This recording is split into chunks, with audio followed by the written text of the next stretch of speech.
बिस्मिल्लाहिर्रहमानिर्रहीम। अस्सलामुअलैकुम। हाय future scholars, उम्मीद है आप सब बिल्कुल खैरियत से होंगे। और एज़ यू ऑल नो कि हम इस वक्त जो है एक इम्पॉर्टेंट टेस्ट सीरीज़ जो है, जो टेस्ट प्रिपरेशन के हवाले से है, उसको कंटिन्यू करें। और इस लेक्चर के अंदर जो है हमने वर्बल रीजनिंग के मेन टॉपिक को डिस्कस करना है। वर्बल रीजनिंग बेसिकली जो है इसमें बहुत सारी कैटेगरीज आ जाती हैं। ये हमारे बेसिक इंग्लिश को कवर कर रहा होता है। तो इसमें एक सेंटेंस कॉम्प्लीशन, ये हम पिछली वीडियो में देख चुके हैं। अगर आपको इसको देखना हो तो मैं डिस्क्रिप्शन में लिंक दे दूंगा, आप वहां से देख सकते हैं। उसके बाद दूसरी जो है वो एनालॉगी है, जो हम इस लेक्चर के अंदर देखेंगे। और ये कुछ फर्दर आउटलाइंस हैं जो हम अपकमिंग लेक्चर्स में देखेंगे। इसलिए आपसे रिक्वेस्ट है कि अगर आप इस क्वालिटी लेक्चर कोर्सेज की तरफ जो है अपडेट रहना चाहते हैं तो काइंडली इस चैनल को ज़रूर सब्सक्राइब कर लीजिएगा, ताकि आप अपकमिंग लेक्चर्स के साथ अपडेटेड रह सकें। Okay, let's move to the analogy test. What is analogy test? Analogy test का मतलब होता है कि जब भी इससे रिलेटेड क्वेश्चंस आते हैं तो हमें कुछ पेयर ऑफ वर्ड्स दिए होते हैं, यानी एक पेयर ऑफ वर्ड दिया होता है, दो वर्ड्स का एक कम्बिनेशन होता है। और सबसे पहले आपने उन वर्ड्स के दरमियान में रिलेशन को फाइंड आउट करना होता है कि उन दो वर्ड्स में क्या रिलेशन है। और जब आप उस रिलेशन को फाइंड कर लेते हैं तो जो गिवन ऑप्शंस होंगे, लेट्स सपोज आपने एक पेयर ऑफ वर्ड से जो है वो फाइंड कर लिया कि उनका आपस में क्या रिलेशन है, तो फिर नीचे जो ऑप्शंस गिवन होंगे आपने उन ऑप्शंस में से भी सेम कॉम्बिनेशन वाला जो पेयर है उसको टिक करना होता है। ठीक है, तो ये बहुत आसान है, हम इसकी प्रैक्टिस करेंगे, आपको बहुत इजीली क्लियर हो जाएगा। Okay, let's move to the categories of analogies with example. ये जो कॉम्बिनेशन आता है पेयर ऑफ वर्ड्स का, ये बहुत सारी तरह का होता है और इसकी डिफरेंट टाइप्स होती हैं। फॉर एग्जांपल, मैं यहाँ पर अगर एक कॉम्बिनेशन का नेम लिखूं, यहाँ पर अगर मैं लिखूं बुक और इसके साथ मैं लिखूं वर्ड, तो इन दोनों का आपस में एक कॉम्बिनेशन है। बुक के ऊपर बहुत सारे वर्ड्स होते हैं, तो इसी तरह आपने इस तरह का सिमिलर कॉम्बिनेशन नीचे ढूंढना होगा। तो इसकी बहुत सारी कैटेगरीज होती हैं। आइए हम उन कैटेगरीज को बारी बारी देखते हैं। आप बहुत इजीली आपको क्लियर हो जाएगा कि आप किस तरह से उसकी तैयारी कर सकते हैं। ओके, देखें, सबसे पहले ये क्वेश्चन है कि हमारे पास एक कॉम्बिनेशन इस तरह का होता है जिसमें ए और बी जो है, अगर हम दो वर्ड्स कह लें तो ए जो है वो बी को डिफाइन कर रहा होता है। ठीक है, फॉर एग्जाम्पल हम यहाँ पे देखते हैं कॉन्डेमनेशन और डिसअप्रूवल। जो कॉन्डेमनेशन है इसका मतलब होता है किसी को ऑर्डर करना, यानी सजा का हुक्म देना, किसी चीज का जो है वो फतवा लगाना, उसको हम कहते हैं कॉन्डेमनेशन। और किस चीज का? डिसअप्रूवल का मतलब है कि जब हम किसी चीज को मुस्तरद कर देते हैं, नामंजूर कर देते हैं, नापसंदीदगी का इजहार करना, तो इसको हम कहते हैं डिसअप्रूवल।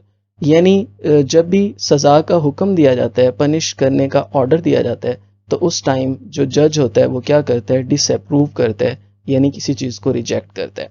तो हमने जो है इसी तरह का सिमिलर कॉम्बिनेशन नीचे देखना है कि इनमें से कौन से वर्ड्स में है। तो अगर हम यहाँ पर देखें तो यहाँ पर जो सिमिलर कॉम्बिनेशन है वो ये है, ब्लास्फेमी और इर्रेवरेंस। ब्लास्फेमी होता है आमतौर पे जो रिलीजियस से रिलेटेड चीजें होती हैं, मजहब से मुतालिक चीजें होती हैं, उनमें जो है कोई गुस्ताखी की जाए तो उसको हम ब्लास्फेमी कहते हैं। और इर्रेवरेंस का मतलब होता है गुस्ताखी करना, बेहुरमती करना। ठीक है, तो ये देखें, ये जो इर्रेवरेंस है ये इसी वर्ड को ही डिफाइन कर रहा है। ठीक है, तो इसको हम कहते हैं डिसरिस्पेक्ट, या किसी चीज का जो है वो उसको बेअदबी करना, उसका बेएहतराम करना, तो उसको हम इर्रेवरेंस कहते हैं। तो ये जो ब्लास्फेमी है इसी को इर्रेवरेंस जो है वो डिफाइन कर रहा है। ठीक है, तो आपको कुछ वर्ड्स मुश्किल लग रहे होंगे, लेकिन आपने परेशान नहीं होना, आपने आइडिया ज़रूर लेना है। इससे ये होगा कि आपकी चीज़ें क्लियर होंगी और आपको एग्जाम में आप परेशानी से जो है वो ज़्यादा से ज़्यादा बचेंगे। और इन क्वेश्चंस की प्रैक्टिस से एक और फ़ायदा आपको ये भी होगा कि आपके जो ये MCQs हैं, आपकी वोकेबलरी है, वो भी आहिस्ता आहिस्ता बिल्ड। अच्छा, दूसरा देखें, दूसरी टाइप है लैक ऑफ ए, यानी ए जो फर्स्ट वर्ड होगा, अगर हम दो वर्ड्स कहें ए बी का कॉम्बिनेशन है, तो ए जो है उसमें कमी जो है वो बी को डिफाइन कर रहा होगा। फॉर एग्जाम्पल लॉयल्टी, लॉयल्टी का मतलब होता है वफादारी। ठीक है, और ट्रेटर कहते हैं बागी को, गद्दार को। ठीक है, तो इसका मतलब है कि जो अगर कोई शख्स जो है उसमें वफादारी की कमी हो तो वो क्या होगा? ट्रेटर होगा, बागी होगा। ठीक है, अब हमने इस तरह का, अब देखें इसमें एक वर्ड की कमी जो है वो दूसरे वर्ड को शो कर रही है। तो इस तरह का जो कम्बिनेशन है अगर हम उसको देखें तो इस वक्त जो है ये वाला कम्बिनेशन है। ट्रुथफुलनेस कहते हैं सच्चाई को और लायर कहते हैं झूठे को। तो अगर किसी शख्स में सच्चाई की कमी हो तो वो क्या होता है, वो झूठा होता है। ठीक है, तो ये बहुत इजी है। देखें इस तरह के अगर फॉर एग्जांपल ये ऑप्शन ना दिया होता तो इस तरह का एक ऑप्शन यूं भी दिया जा सकता था। लेट्स सपोज आपको मूवमेंट और पैरालिसिस दे दिया जाता। मूवमेंट कहते हैं हरकत को और पैरालिसिस कहते हैं मफलूज होने को। यानी अगर किसी शख्स में मूवमेंट की कमी हो तो हम कहते हैं वो पैरालाइज हो गया। यानी ये वो कम्बिनेशन होंगे जिसमें एक वर्ड जो है उसकी कमी दूसरा वर्ड जो है वो शो कर रहा होगा। ओके, नेक्स्ट कॉम्बिनेशन इज, इसमें जो ए है वो बी की स्पीरियस फॉर्म होगी। स्पीरियस कहते हैं आर्टिफिशियल को, जेली को, मसनूई को। ठीक है, यानी ए जो है वो बी के एक प्योरली डिफाइन नहीं कर रहा होगा, बल्कि उसकी एक जो है वो हम कहते हैं आर्टिफिशियल, एक डुप्लीकेशन फॉर्म होगी। जैसे फॉर एग्जाम्पल मम्बल, स्पीक। अब स्पीक कहते हैं वैसे बोलना, जब हम किसी से बात करते हैं तो उसे हम स्पीक कहते हैं। और मम्बल कहते हैं मुंह के अंदर बात करना, यानी जब हम when we talk with in our mouth और विद क्लोज माउथ तो उसको हम मम्बल कहते हैं। जैसे कोई बच्चा जो है अगर उसको डांटा जाए तो वो बड़बड़ाता है तो उसको हम मम्बलिंग कह सकते हैं। ठीक है, या किसी भी शख्स को जो है अगर हम सख्ती करें और वो आगे से मम्बलिंग करे यानी बड़बड़ाए तो उसको हम मम्बल कहते हैं। तो देखिए ये जो मम्बल है ये एक आर्टिफिशियल फॉर्म है स्पीक की, ये एक ओरिजिनल फॉर्म नहीं है, ये उसको पूरी तरह डिफाइन नहीं करा।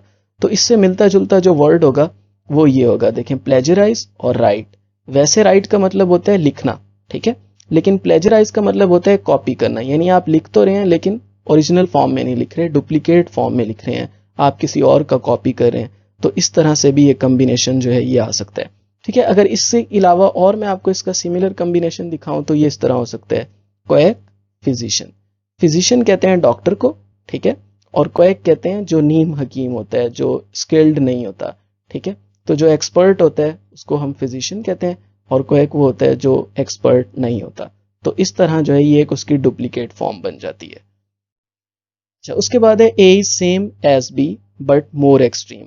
यानी देखने में जो है ए और बी सेम लगेंगे लेकिन इनमें से एक जो है वो बहुत ज्यादा एक्सट्रीम होगा। इसकी एग्जांपल है जैसे टॉस।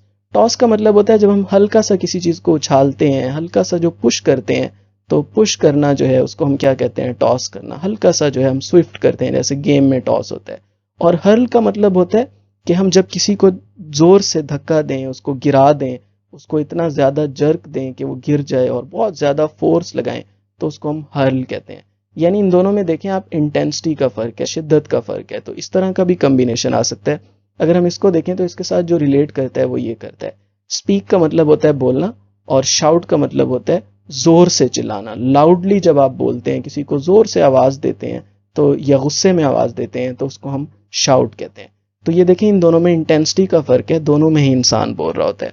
ठीक है, अच्छा इसकी अगर मैं एग्जाम्पल देखूं तो इसका मतलब होता है जैसे डिफीट। ठीक है, डिफीट का मतलब होता है शिकस्त और राउट का मतलब होता है फसाद डाल देना, यानी शिकस्त भी देना और साथ फसाद भी डाल देना, तहलका मचा देना, फसाद बर्पा कर देना। अच्छा, उसके बाद है A is a part of B. यानी ए जो है वो बी का क्या है, पार्ट है। ठीक है, फॉर एग्जाम्पल इसमें दिया हुआ है कि अगर हम देखें नोट और स्केल। नोट कहते हैं निशान को, ठीक है, जब हम कोई छोटा सा एक मार्क करते हैं तो उसको नोट कहते हैं। और जो स्केल है ये होता है पूरा, जब हम एक लाइन लगा देते हैं, पूरी बाउंड्री बना देते हैं, ड्रॉ कर देते हैं किसी चीज को, तो उसके लिए वर्ड स्केल यूज होता है। ठीक है, तो हम इसमें देख सकते हैं कि साइन और निशान जो है वो एक पूरी लाइन का, एक बाउंड्री का जो है वो पार्ट है। तो इसकी जो कम्बिनेशन है अगर हम इसको देखें तो इससे सिमिलर कम्बिनेशन ये है, लेटर और अल्फाबेट। अल्फाबेट जो है ये कम्बिनेशन होता है पूरे वर्ड्स का, बहुत सारे वर्ड्स का जो है, जैसे ABC में अगर हम देखें तो ए से लेके जेड तक जो है वो अल्फाबेट्स कहलाएगा। और लेटर जो है उनमें अलग अलग जो वर्ड हैं, वो अलग अलग जो डिजिट हैं उनको हम क्या कहेंगे, they are known as letters. ठीक है, अच्छा इसी तरह का अगर मैं आपको एग्जाम्पल दूं तो मैं यहाँ पे कह सकता हूँ पेज और बुक। पेज जो है वो पार्ट है किसका, बुक का। ठीक है, तो इस तरह का सिमिलर इसमें ये होगा कि A will be the part of B. अच्छा, इसी तरह नेक्स्ट है A is a type of B. यानी ए जो है वो बी का क्या होगा, टाइप होगा। जैसे फॉर एग्जाम्पल बैलेट। बैलेट जो है ये खास किस्म का सॉन्ग, एक खास किस्म का गीत होता है जो एक खास मौके पे गाया जाता है। तो सॉन्ग जो है ये आम एक जनरल टर्म यूज होती है। ठीक है, तो इसी तरह अगर हम देखें तो इससे रेलिवेंट जो होगा वो क्या होगा, पोर्ट्रेट और पेंटिंग। पेंटिंग कहते हैं मुसव्वरी करने को, ड्राइंग करने को, ठीक है। पोर्ट्रेट कहते हैं जब हम किसी चीज़ का मॉडल डिज़ाइन करते हैं तो उसको हम पोर्ट्रेट कहते हैं। तो ये ख़ास किस्म की पेंटिंग होती है। यानी हम कह सकते हैं कि इसमें जो पहला वर्ड होगा वो दूसरे वर्ड का क्या होगा, that will be the type of second word. अच्छा, इसकी मैं एग्जाम्पल लिख सकता हूँ यहाँ पे टाइगर और कार्निवोर। टाइगर जो एक जानवर का नाम है और कार्निवोर वो होते हैं जानवर जो गोश्त खाते हैं, ठीक है, जो अपनी खुराक को जो है वो फीडिंग के लिए जो है गोश्त का इस्तेमाल करते हैं। तो आप देखें इसमें जो ए है वो टाइगर जो है वो एक ऐसे एनिमल से बिलोंग करता है जो गोश्त को इस्तेमाल करते हैं। So first word is a type of second. Okay, next is A follows B in sequence. A जो है वो बी के साथ सीक्वेंस को फॉलो कर रहा है, जैसे स्टेप्स होते हैं, फर्स्ट स्टेप में ये हुआ, सेकंड में ये हुआ। जैसे आमतौर पे देखें रिहर्सल, रिहर्सल आपको पता है किसी चीज़ की तैयारी के लिए जो बार बार एक चीज़ को परफॉर्म किया जाता है उसको हम क्या कहते हैं, रिहर्सल। और परफॉर्मेंस कहते हैं जब हम एक्चुअल में उसको परफॉर्म कर रहे होते हैं तो उसको हम क्या नाम देते हैं, परफॉर्मेंस। अच्छा देखें, ये पहला स्टेप होता है स्टेप 1 रिहर्सल, जब हम किसी चीज़ की तैयारी कर रहे होते हैं उसको रिपीट कर रहे होते हैं, ठीक है। और परफॉर्मेंस फाइनल स्टेप होता है। इसी तरह इससे रेलिवेंट जो है ये होगा इंगेजमेंट और मैरिज। आप देखिए इंगेजमेंट सबसे पहले जो है वो एक ताल्लुक होता है एक रिलेशन में और फैमिलीज़ के दरमियान एक फाइनल होती है बात, और उसके बाद अगला स्टेप क्या होता है, मैरिज का, ठीक है। इसी तरह अगर इसके अलावा कोई और होता तो मैं कह सकता हूँ, लेट्स सपोज अगर और ऑप्शन होता तो इस तरह होता स्वेल और बर्स्ट। आमतौर पे जैसे जख्म में होता है कि वो पहले क्या होता है स्वेल, और स्वेल होने के बाद क्या हो जाता है, वो फट जाता है, ठीक है। तो ये भी स्टेप्स को शो कर रहा है, ठीक है। उसके बाद नेक्स्ट है A is an interruption of B. Interruption कहते हैं किसी चीज का स्टॉप हो जाना, कता कर देना, हॉल्ट ले आना, ठीक है। तो स्टॉप कर देना, एकदम से किसी चीज का रुक जाना प्रोसेस का। जैसे फॉर एग्जांपल रिटायरमेंट, देखें रिटायरमेंट किससे हो रही है, सर्विस से। सर्विस एक प्रोसेस है और रिटायरमेंट जो है उससे रुकने का नाम है। तो अगर हम इसको रिलेट करें तो इसमें कौन सा वर्ड आ जाता है, that is graduation from study. जैसे हम पढ़ रहे होते हैं तो पढ़ने के बाद जो हमारा फाइनल स्टेज आ जाती है, जब स्टडी खत्म हो जाती है, रुक जाती है, तो उसको हम कहते हैं कि हमने क्या कर लिया है उस स्टेज पर, that is one stage which is known as graduation, ठीक है। अच्छा देखें, इसी तरह का अगर सिमिलर वर्ड आएगा तो वो क्या होगा, उसके लिए हम लिखेंगे डिसमिसल। लेट्स सपोज एक आदमी है वो एम्प्लॉयमेंट है यानी मुलाजमत में है और वो वहां से डिसमिस हो गया, उसे वहां से मुअत्तल कर दिया है, तो ये भी आ सकता है, ठीक है। ये भी एक सिमिलर कॉम्बिनेशन है। इसी तरह जो है परफॉर्मेंस के दौरान भी छोटा सा एक पॉज आता है जिसको हम क्या कहते हैं, इंटरमिशन। तो ये देखें, ये intermission is the interruption of performance, यानी परफॉर्मेंस के दौरान जो एक स्टॉप आया, एक पॉज आया है। तो इसमें जो फर्स्ट वर्ड है वो सेकंड के पॉज को, स्टॉप को शो कर रहा है, ठीक है। Okay, ninth is A is the tool use by B और A is the tool use to accomplish B. यानी बी जो है वो कोई प्रोसेस होगा या कोई आदमी का नाम होगा और ए जो है वो टूल होगा जो वो इस्तेमाल कर रहा होगा। जैसे फॉर एग्जाम्पल स्काल्पल। स्काल्पल जो है ये एक नाइफ होता है। This is special type of knife which is used by the surgeon for surgery, ठीक है। ये एक ऐसा नाइफ होता है जो सर्जरी के दौरान इस्तेमाल होता है। तो अगर हम इसको रिलेट करें तो इसके साथ क्या होगा, बो एंड वायलिनिस्ट।